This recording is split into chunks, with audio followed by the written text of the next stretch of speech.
Good afternoon, everyone, and thank you for joining us for our May webinar. Just a couple of housekeeping items before I introduce our speaker. So if you get disconnected at any time during this call, first thing you should do is get back on. Second thing you should do, and you can do this after the webinar, is just send us a quick email. Let us know you had a problem, you got off, but you got back on, and there shouldn't be any issues. If for some reason you can't get back on or you're having technical difficulties, please call us right away.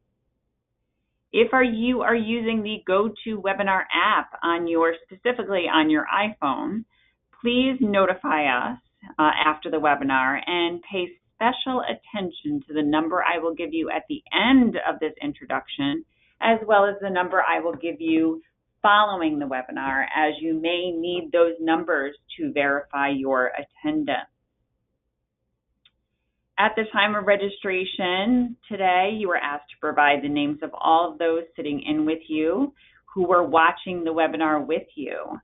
Please let us know ASAP if there were names you missed.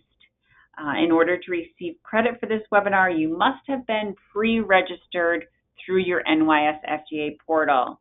And I do apologize. I know there were some issues with our portal today, but as long as you contacted us, you will be considered pre-registered.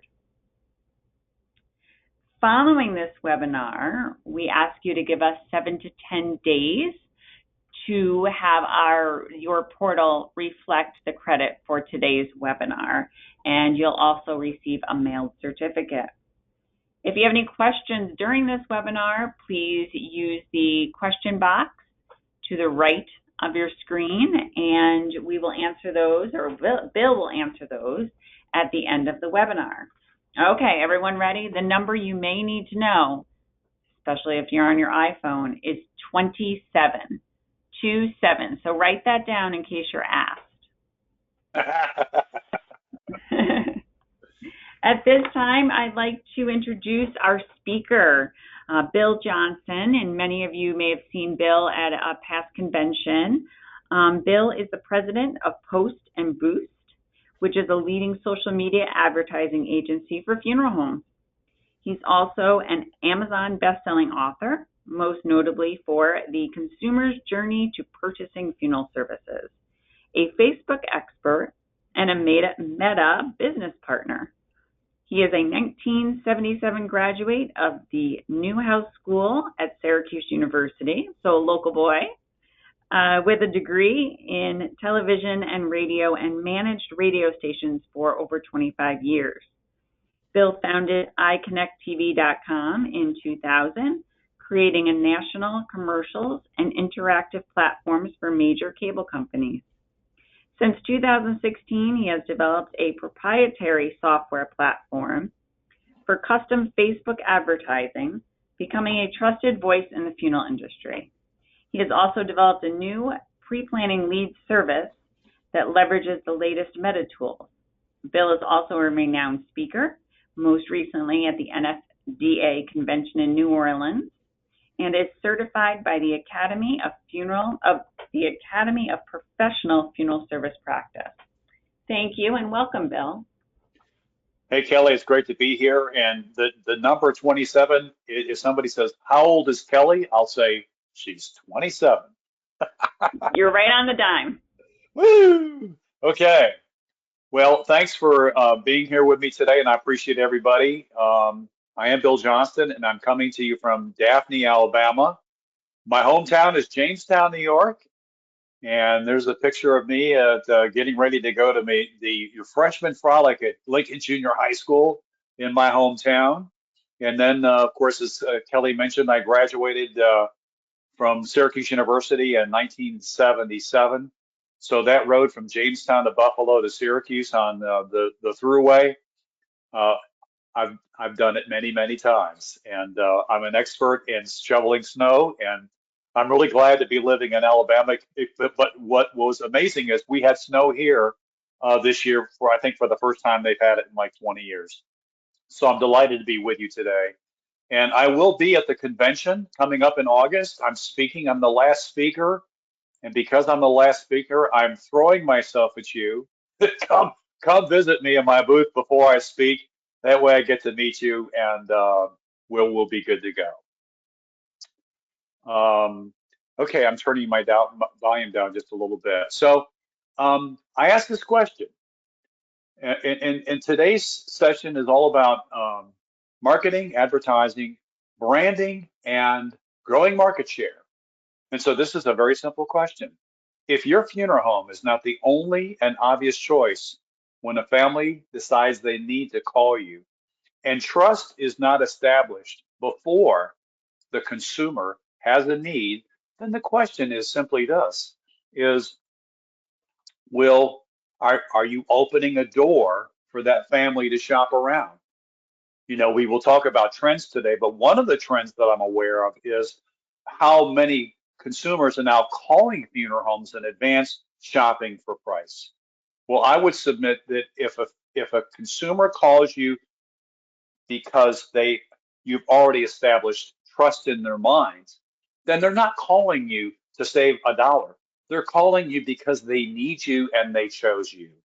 So establishing that trust and doing that before a consumer needs your help is what it's all about in this conversation about brand advertising.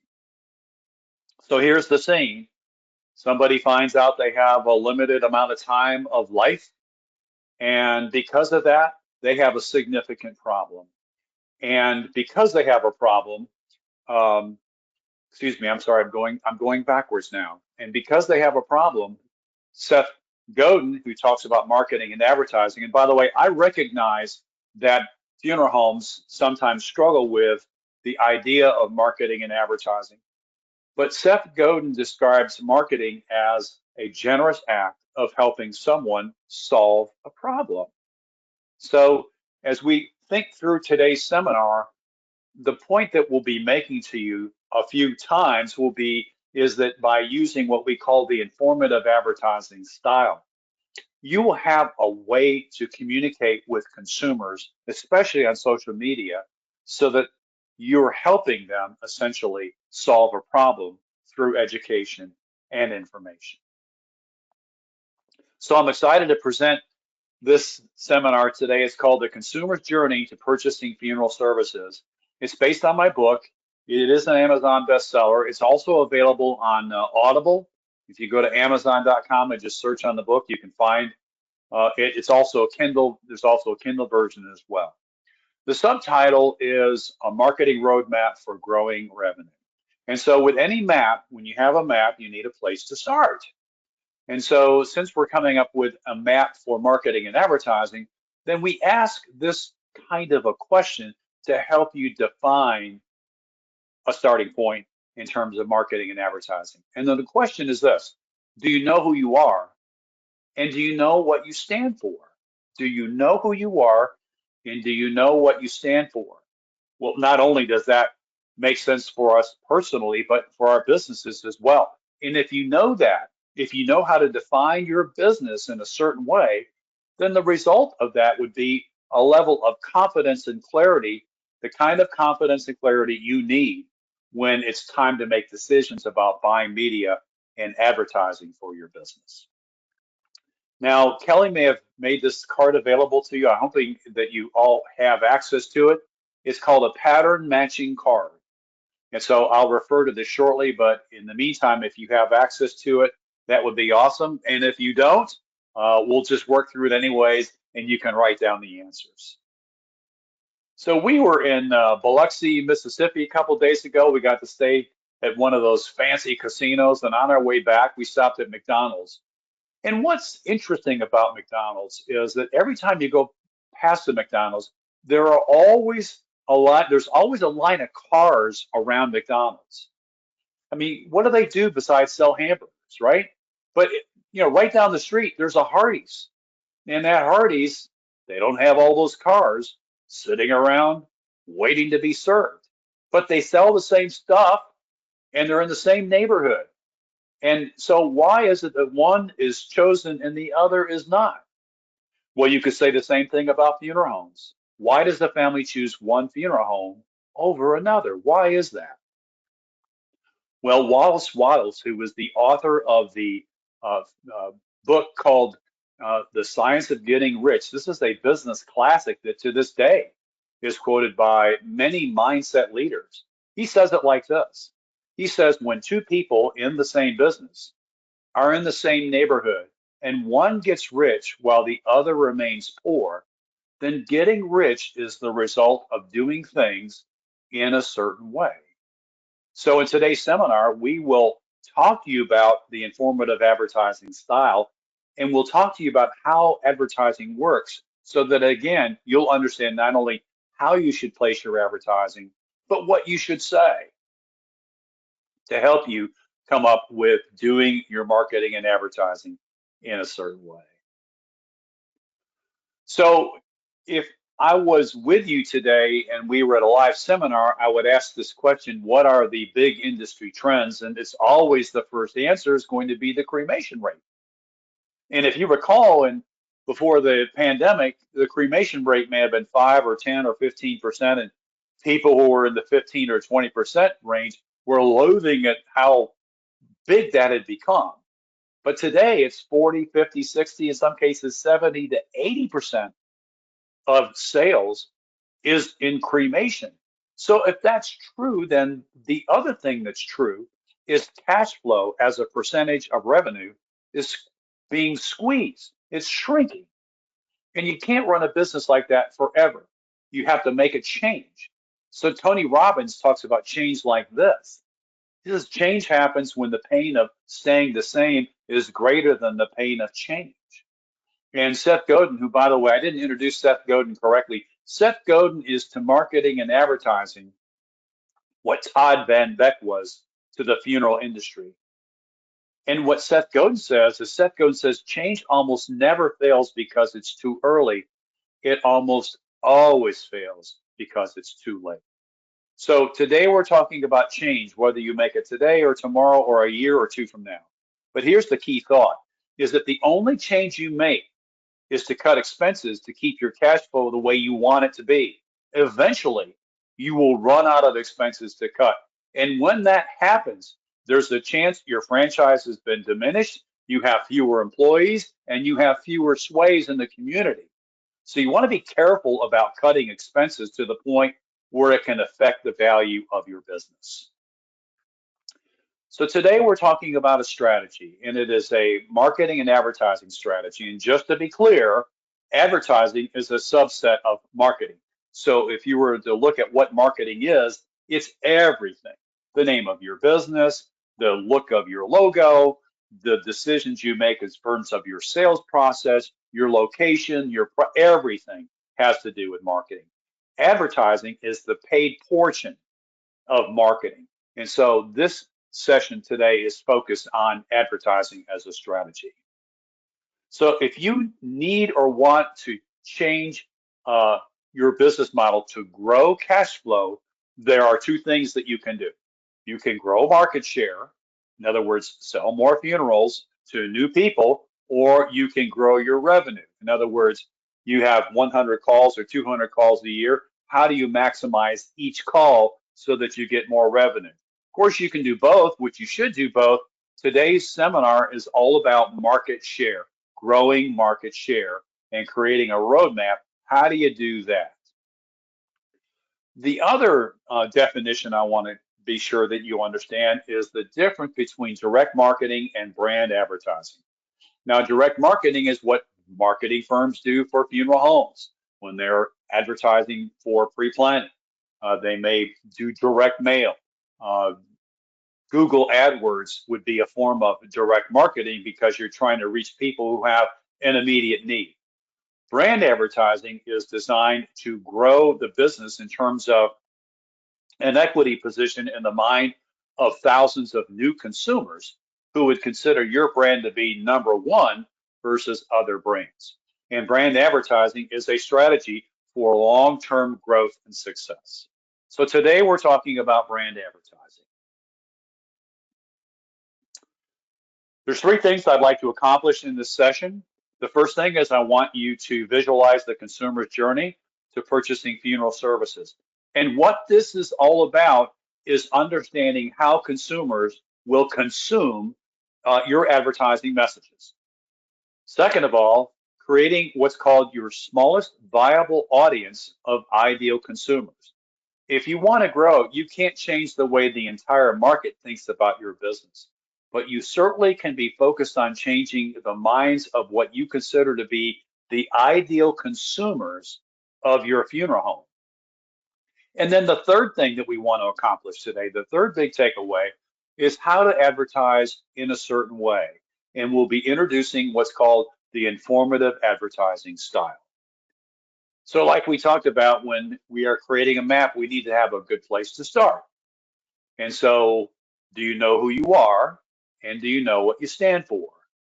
This pattern matching card will help give us some clarity to that. And so what I want you to do is take a moment and look at this card. It's broken up into three sections. The first section is called funeral home types. The second section is marketing styles.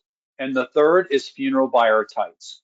So it's vitally important that you can match your funeral home type, your marketing style, and the ideal consumers that you're targeting, so that when you have conversations with people who you've asked to help you, whether it's a media person, whether it's somebody like me, it's clear in your mind who you are, what you stand for, and what you're trying to accomplish in terms of prospective customers.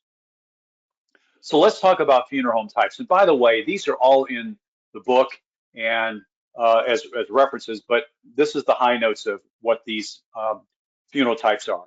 So the premier funeral home would be considered the market leader. They get the most calls. They are the most trusted. They get plenty of word of mouth advertising. There can be more than one premier leader in a market, but that is premier would be considered a form of funeral home type. The emerging funeral home could be either a new firm to the market with some energy. Maybe they are an established firm with new leadership, or maybe they are a firm that has a new leader. And so a company has hired a new leader to run this business. That would be an emerging funeral home. A plateaued funeral home, well, that is the status quo. And typically a plateaued funeral home is most likely losing market share. An innovator is just that. They're forward thinking in terms of their approach, non-traditional services. Green would be an innovator. Price strategy, and of course, when price is the issue, it's the only issue. Direct cremation would certainly fit here. And then a specialty firm. In other words, a specialty firm is a firm that maybe focuses on a religion or an ethnic group or a cultural service. You can be the premier funeral home of a market and be a specialty funeral home at the same time. Again, this is all about figuring out, do you know who you are and do you know what you stand for? So when you're making decisions about your messaging, it's clear who you are and you're able to make decisions about content. The second thing to define you is your marketing style. Now, this is something that you may have never considered before, but there are three marketing styles for you to put yourself in one of these categories. A leader is someone that consistently employs innovative marketing and advertising. Like Kelly said, I ran radio stations for 25 years. If you were a leader in using radio, I probably would see you every month because you're creating new ads every month. You know how to use the media that you're buying with expertise. An aspirant is a firm that would really love to be a leader, but they are often constrained by time, resources, or knowledge. I would say a lot of the people that I get to work with that start working with Post and Boost are in the aspirant category because they need help and they don't have time to do their work. An essentialist is going to really cling to traditional approaches to growing a business, and they will be heavily reliant on word of mouth advertising. They would also be involved with guerrilla marketing if they're thinking that way, but it is certainly the slowest and the least expensive of the three types of marketing styles. And so if you look at the pattern matching card, what I'm asking you to do is circle your funeral home type, circle your marketing style, and then match it with a funeral buyer type. So for example, you could be the premier funeral home, you could be a marketing leader, and you're focused on both at-need and pre-need prospective customers. Maybe you are a premier funeral home, but you're an essentialist from a marketing perspective, and that's okay. Funeral homes that look like this maybe have market conditions that they're the only funeral home in the market, or their competitors are not that strong, but they clearly have market share and don't have the need or feel the need to advertise. Of course, an emerging funeral home is going to be focused on the same prospects that the premier funeral home is, and they may very well be an aspirant, or it could be a price strategy funeral home. And if that's the case, and you have a leader approach in terms of marketing, well, then you're focused on people who are shopping around or looking for the lowest price. But the key thought is all of your ads not only include pricing, but they're also messaging in a way that you're looking to attract consumers who are looking for value. So, the consumer's journey to purchasing funeral services. This is the first section that I want you to pay close attention to. And so I asked this question when I speak. In fact, I spoke in Kansas City just 2 weeks ago. I asked this question, and the question was, how many ads does the American consumer get exposed to in any day? And so one person answered 100, another person answered 400, and then a third person said 5,000. Well, when the person who said 5,000, when they announced their answer, the room laughed. And guess what? That was the correct answer. The American consumer gets exposed to anywhere from 4 to 10,000 ads a day. Now, how is that possible? Go to the grocery store, go to an airport, drive around in a car, listen to radio, watch TV. It's amazing how many ads you're exposed to. And so if that's the case, why in the world would anybody watch, read, listen, pay attention to, consume any advertising from a funeral home? Why would they do that? Well, it's a really good question, because you're not going to be advertising like somebody who's selling furniture or cars. You're advertising a service that is rarely needed. So to help you understand how to answer this question and know that there is a good reason to advertise, we start with this story. I was in Saratoga with some of you a couple of years ago, and I asked this question. Has anybody in the room bought a car that was their dream car within the last 3 or 6 months? And sure enough, somebody in the room said, yes, my dream car was a red Mercedes. And so I asked this question. I says, right before you bought that car and then after you bought that car, did you see red Mercedes cars everywhere? And the answer was, well, yes, I did. I saw that car everywhere. So why is that? Why is that? And the answer is, it's called the Baader-Meinhof phenomenon, which explains why do we see certain things more often. So that's the phenomenon. But really what it is the power of your subconscious mind. Now, good marketers know that when they're advertising, the majority of their messages are being consumed by a consumer's subconscious mind. Rarely will they remember anything.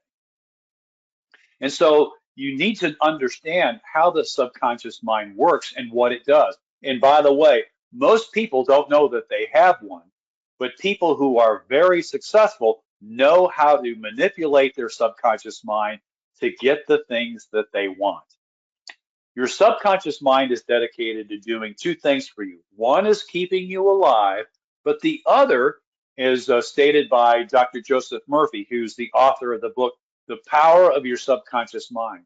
He says it like this: your subconscious mind is dedicated to bringing into your life what you think about most of the time.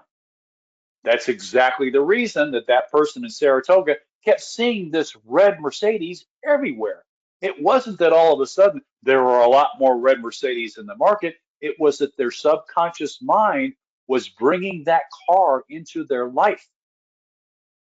And it's always amazing to me when I tell this story and I share that idea, everybody agrees with that. And that is the power of your subconscious mind. Forbes uses this metaphor to describe the power of your subconscious mind.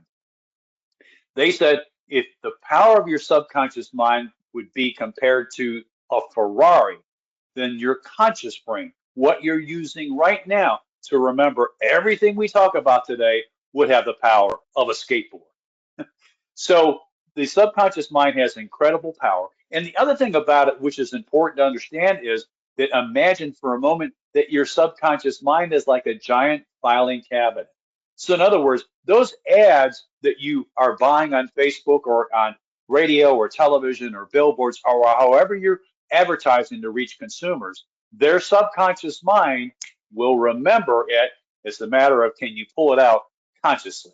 And that's always the issue. So let's introduce you to the funeral sales funnel. Now, this is a metaphor, a visual metaphor for how to create marketing and advertising to people in a product category. In this case, we're looking for people who are existing or future customers of a funeral home. And the funnel, of course, the top of the funnel is the biggest because that's where there are the most people. And the smallest part of the funnel is where the action is. In other words, where people are buying stuff.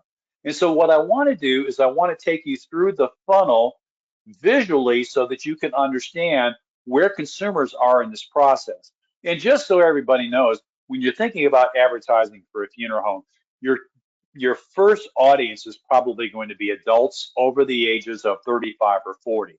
That's your first audience. And so we call that the awareness phase. So these are people, these are consumers probably over the age of 35 who are aware of the need for funeral services. In other words, kids who are graduating from high school in the next few weeks are not thinking about, well, someday I'm going to need funeral services. They're not thinking about it that way, nor are they aware of that situation. But as people get into their 30s and 40s and they experience death either firsthand or from friends, they become aware of the need for funeral services someday. Consumers in the awareness phase may recognize a firm or a brand, but it's not a need. And besides, death happens to others. You've heard the expression, death is for thee, but not for me. So the question would be, does a consumer watch, listen, read, or purposefully remember an ad for a funeral home during the awareness phase? And the answer is always going to be no, unless, of course, you're doing the ad and a friend that knows you saw or watched or read your ad. In most cases, the answer is going to be no. Now, if a consumer is in the interest phase, they're probably going to be older. There are going to be fewer consumers in the interest phase because they're older. And consumers in this phase may be somebody who just had a 60th birthday party and all the presents were wrapped in black wrapping paper because of that whole idea of, death is coming soon. So it could be that. Maybe a friend had a funeral and so they went to a wake or they went to a celebration of life. Maybe they checked out a website to look for the obituary. Key thought with a consumer in the interest phase is they're curious. They're curious. So consumers in this phase, will they watch, read, or purposefully remember an ad for your funeral home during the interest phase? And the answer is still no. Still discouraging, still no. But what smart marketers are doing, marketing leaders are doing is they're advertising for a purpose, and that is to establish an equity position in the minds of their ideal consumers. In other words, they know that the more they brand their business and establish their brand, the better their chances are of being called when there is a physical need. It's the desire phase when everything starts to happen that's interesting. It's the desire phase when a consumer has been triggered by a significant event. You've been told, a loved one has been told they have a certain amount of time to live. And therefore, the concept of death is foremost on the consumer's mind. It is all they can think about. From the time they wake up to the time they go to sleep and everywhere in between, all they're thinking about is death. And because of that, if you remember, their subconscious mind is dedicated to bringing into their life what they think about most of the time. And of course, this whole situation, the consumer has a problem that needs to be solved. Marketers use marketing to solve other people's problems. So in this situation, Does the consumer watch, listen, read, or purposefully remember an ad for a funeral home during the desire phase? Absolutely. Just like the red Mercedes, where you see the red Mercedes everywhere, the Bader-Meinhof phenomenon, it's the same thing, where your subconscious mind is dedicated to bringing into your life what you think about most of the time. So all those ads that you've used in the interest phase and the awareness phase, all of a sudden the consumer begins to remember, and the faces that you're using to advertise your business become familiar immediately. And that's the benefit of advertising to grow the equity position in the mind of a consumer. Of course, the action phase, this is when someone will decide to take action. They're going to click or call or get in their car and come to your funeral home unannounced. And so the question is always, will your funeral home be the only and obvious choice? So that's the consumer's journey. And that is the way a marketer would break down your market so that they understand what kind of ads to write to the target market that they're focused on. So the second thing we want to do is, now that we know that there is a process that the consumer goes through, now we want you to be clear about creating what we call the smallest viable audience of ideal consumers. In other words, you can't change the way everybody thinks in the market, but you certainly could focus on the right people who have certain characteristics, where they live, their age, and so on. Now, if you look at the card that I gave you, the pattern matching card, on this card at the bottom of it, it says, if you have a new growth objective, what is it? And when I talk to people about, for example, using our service to help grow their business, one of the questions I ask is, do you want to grow? And I always hear yes, but it's rare do you hear a specific number. Without a specific number, it doesn't become real. For example, we have a new client in Blairstown, New Jersey. We met him at the New Jersey conference last year, and he talked about the funeral home that he bought. And at the time he bought it, it only did 75 calls a year. And his goal was 200. And so he would wake up thinking 200, take showers thinking about 200, go to bed at night thinking about 200. That was his focus, to grow that business to 200 calls. And what was really gratifying is, in December of last year, I got a phone call, and he introduced himself as Mr. 200. It is vitally important that you know that number, because not only will it help you in your thought process as you make decisions about your business, but the people who are around you that are helping you, they get caught up in the same thing, and they know it's important to them too. So let's come up with an imaginary market so that we can understand the numbers. In other words, how many people, how many minds do you need to change to grow your business, or in essence, grow your market share? This is Roanoke, Virginia, and I picked Roanoke just because the city of Roanoke has a population of about 100,000 people. So if the population is about 100,000 people, that means in that city, there'll be 832 cases or calls or consumers that take action. It's a finite number. You can't grow it any other way. If you look at the funnel and you say, okay, well, the market, adults 35 plus, represents about 55% of the population, then what this tells you is, in the funeral sales funnel, there's about 55,000 total people in the funnel. And as you go down the funnel, in other words, 30 of those 55,000 people would be in the interest phase. Maybe 2,500 would be in the desire phase, and then 832 would be in the action phase. So that's how to think about visually what the market numbers look like. So if your funeral home had a 20% share of the market, and let's say that you had a 20% share and the market's doing 832 cases, you are doing 208 calls a year. That's the number if you're doing a 20 share. But if you decide, if your decision is you're going to grow to 30% market share, then what you're saying is that your growth objective is 250 calls a year.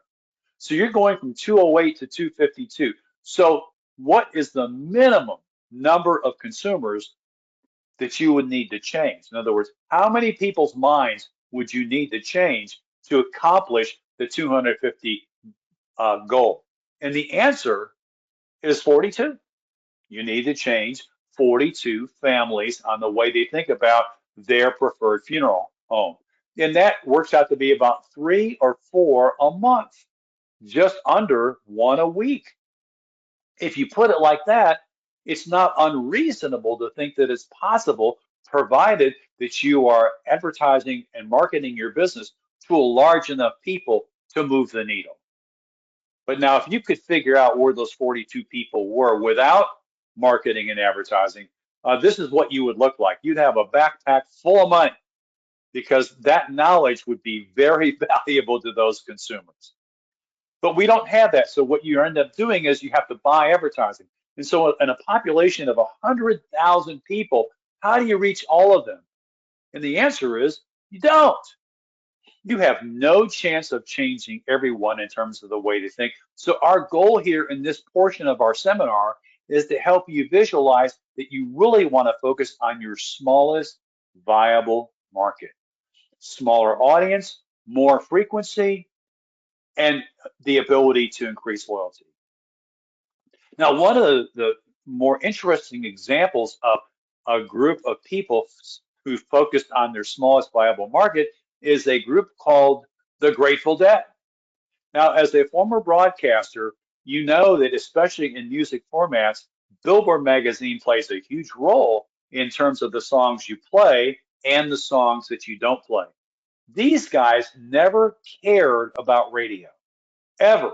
And it was very unusual that they didn't care about radio. What they cared about instead was their smallest viable audience, which was the people who attended their concerts. And so that was their smallest audience. Because in broadcast, their biggest hit, according to Billboard, was Touch of Grey. And it only made it to #9 in 1987. So you never hear the Grateful Dead on any of the satellite channels today because it never scored in Billboard magazine. But these guys sold more than $350 million in concert tickets. That doesn't include album sales or any of the other merchandise that these guys sold. That's a huge number.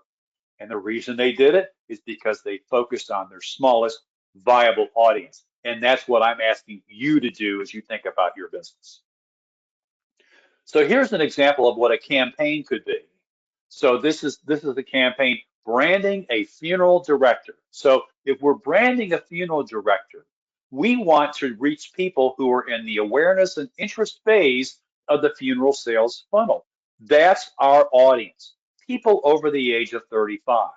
And so if you think about your ideal consumer, a very good exercise to go through is narrating what that consumer looks like. Who are they? If you met that consumer off the street, would you say that's an ideal consumer for our funeral home? So try it. Try narrating what this look like. In other words, would your ideal consumer be somebody over the age of 35? We don't know them and they don't know us. They live within 12 miles of our funeral home. They're on solid financial footing. They have kids or grandkids and they love a certain kind of music. That's our ideal consumer. If that's our ideal consumer, then think about it like this. If the market has 100,000 people in the market and the population for adults 35 plus is 55,000, then what you want to do is advertise to a percentage of that that represents your growth objective. So we said we're going to 30%. And so you want to advertise to 16,000 adults. That's the number. If you're talking to somebody in radio or television or somebody like me in terms of Meta, you need to be able to say, we want to reach between 15 and 20,000 people. That's our goal. That's our objective. That's the smallest viable audience for the awareness and interest phases. And again, it's far less expensive to advertise to that many people versus 100,000 people. So again, it's a sliver of the market. It's not the whole market, but these are your ideal consumers. Try it again. Pre-planning. Pre-planning could be another campaign that we're talking about. Pre-planning. And in this case, you're focused on people who are in the desire or action phase of the funeral sales funnel. but maybe you're targeting older adults.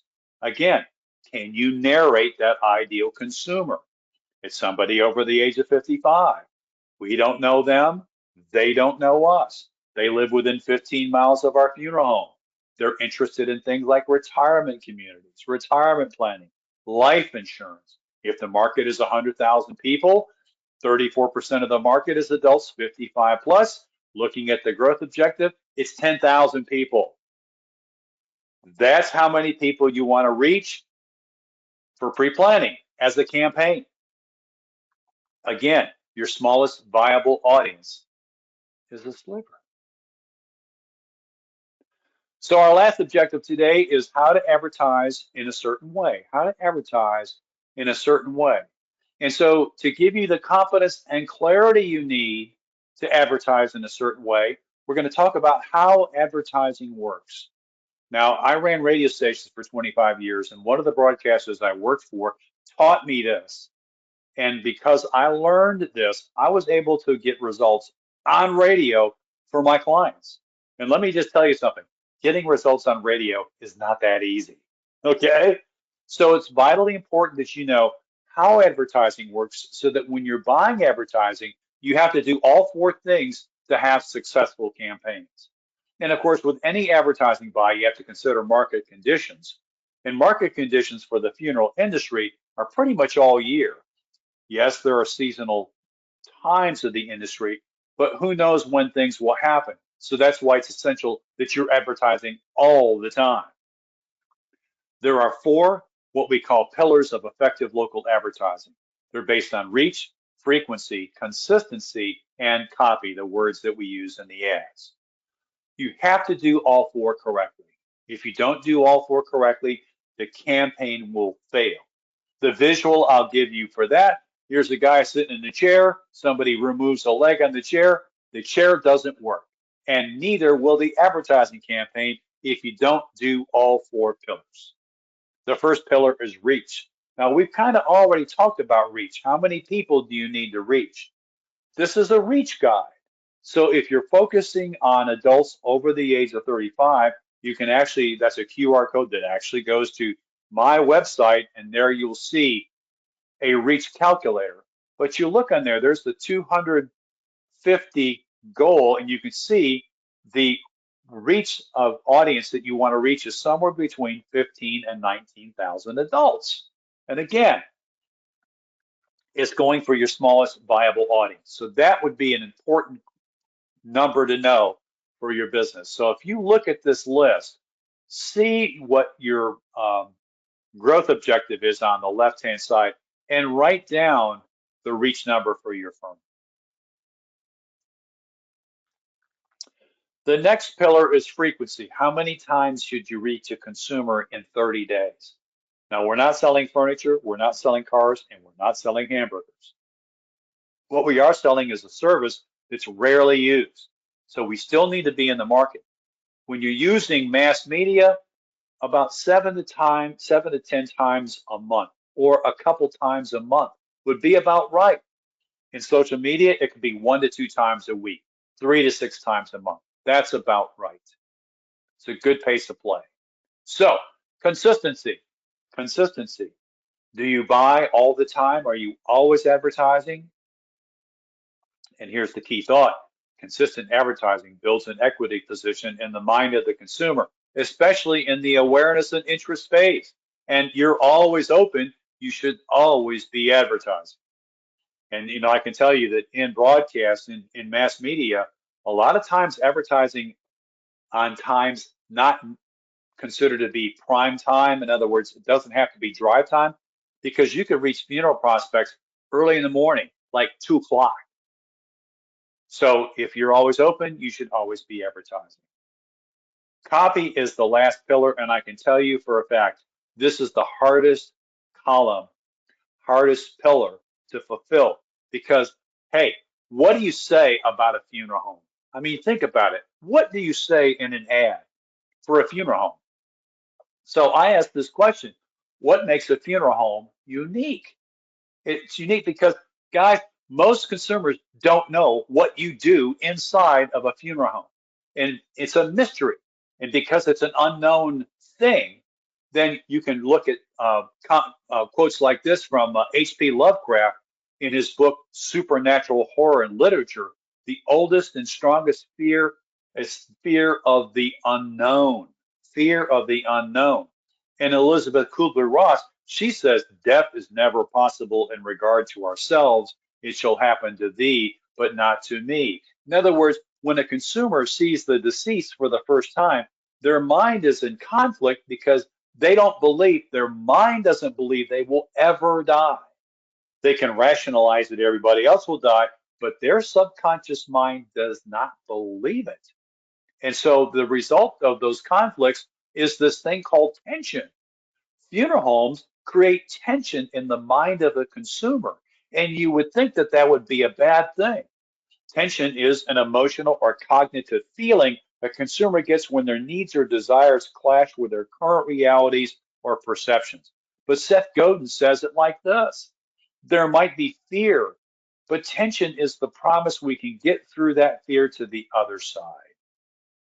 So, as we think about wrapping up our seminar today, we're introducing to you the informative advertising style. And so this is what we do. And what we're doing here is essentially establishing trust in the minds of tens of thousands of consumers who live near a funeral home. We encourage our clients to use pictures of real, relatable people. Real people can educate and inform consumers about death and the funeral process. Trust can be established through consistent topic-based content. We're not selling stuff, we're educating and informing. And these are the topics that you can use to educate and inform. The first one is called branding funeral directors. In other words, what do funeral directors do? And most people don't know what that is. Tell them what that is. Cremation options. Many consumers want to be cremated, but they don't know what else they want. You need to encourage them to meet with a funeral director to be able to ask those questions so that a licensed funeral director can guide them. The traditional funeral, that's a new topic, and you're probably seeing more people choosing to embalm, choosing to embalm the deceased, and then after the celebration of life, then do cremation. There's no graveside service. And then as for your facility, again, people don't know what happens in a funeral home. Call it a place of peace. Call it a place of peace. And then, of course, pre-planning is a vitally important campaign, and those ads can look like this. So again, these are all topics that are educational and informational. So the informative advertising style positions your funeral home as knowledgeable and trustworthy authority. So there you go. Those are the four things. So from a media standpoint, this is the way to look at media or consider media. And that is any funeral home should be buying advertising on Meta, period. And then in terms of other media, you have local radio, you have cable, and you have broadcast. Now we buy cable, and we like cable because not only is cable geofence like Meta is, it's also streaming. In other words, we're currently buying ads for a client in North Carolina, and about 40% of the buy is on streaming. So cable's a good buy, but I have to be totally honest, for most funeral homes, Facebook has replaced, because Facebook has replaced the newspaper in the mass media mix, and Facebook reaches 68% of the market every week, and Instagram reaches 47% of the market every week. Meta becomes just an outstanding media to use to grow a business like yours. Combined, Meta Platforms reaches nearly every adult in every U.S. market.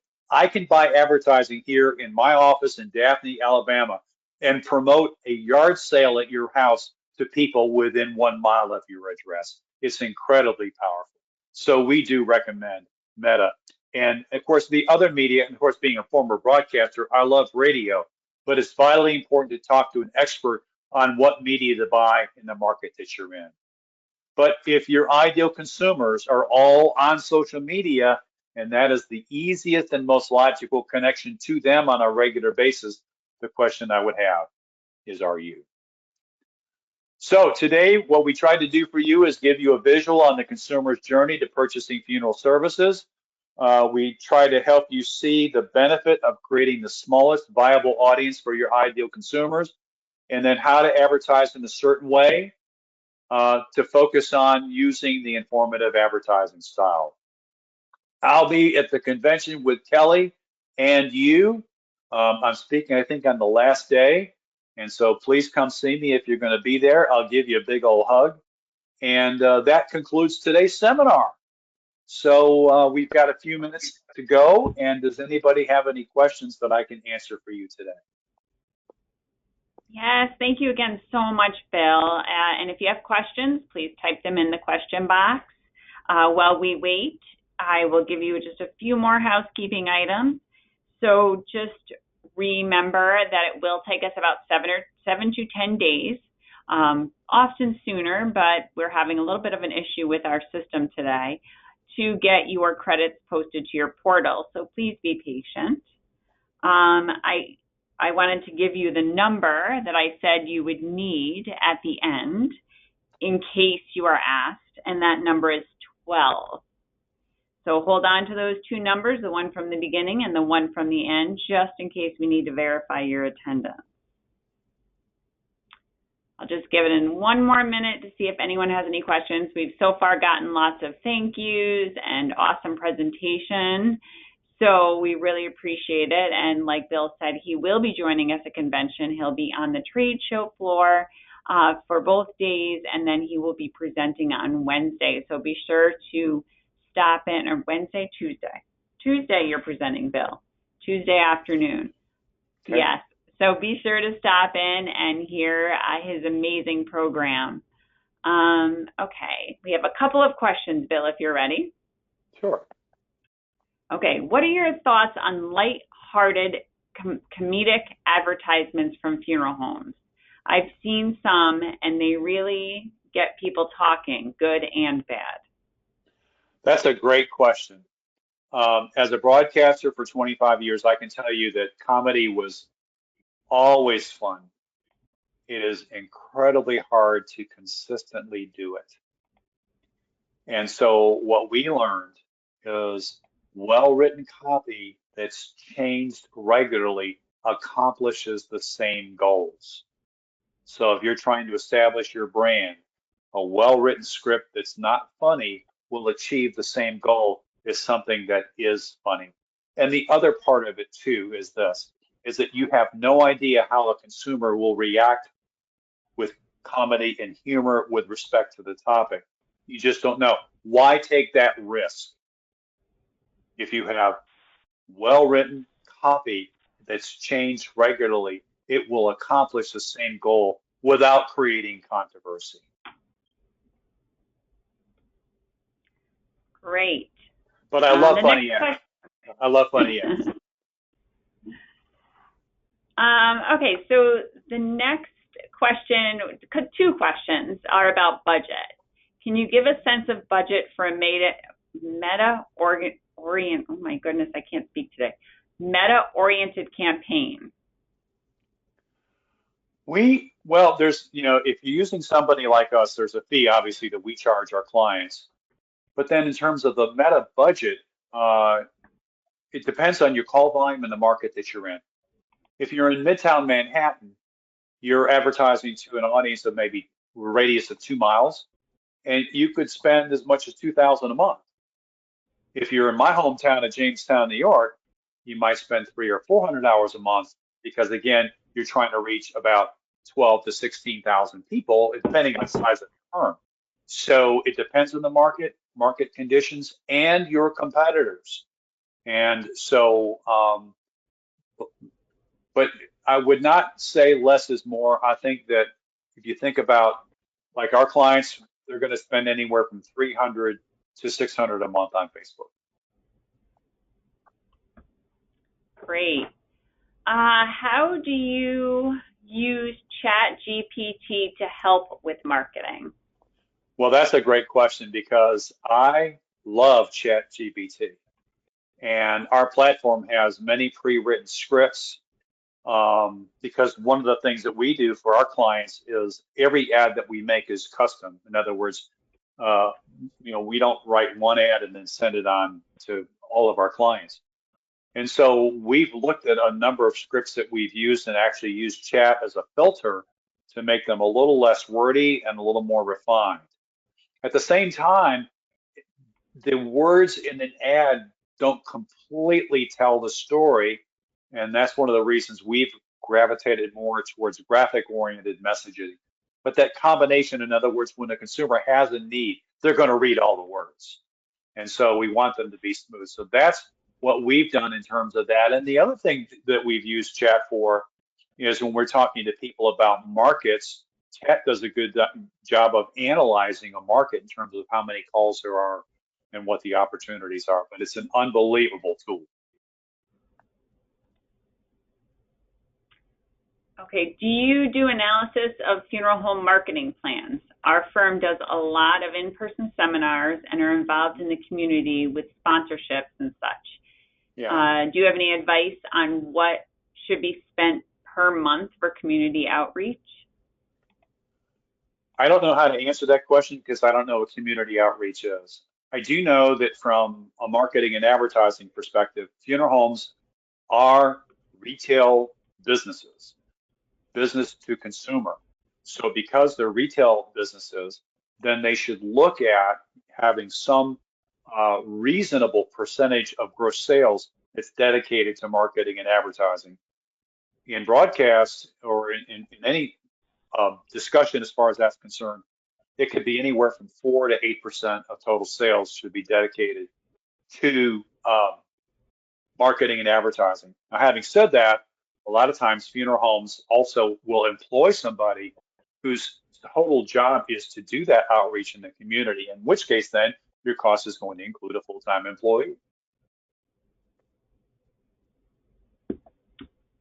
Okay, great. At this time, there are no further questions, Bill. So I just want to thank you again so much for your presentation.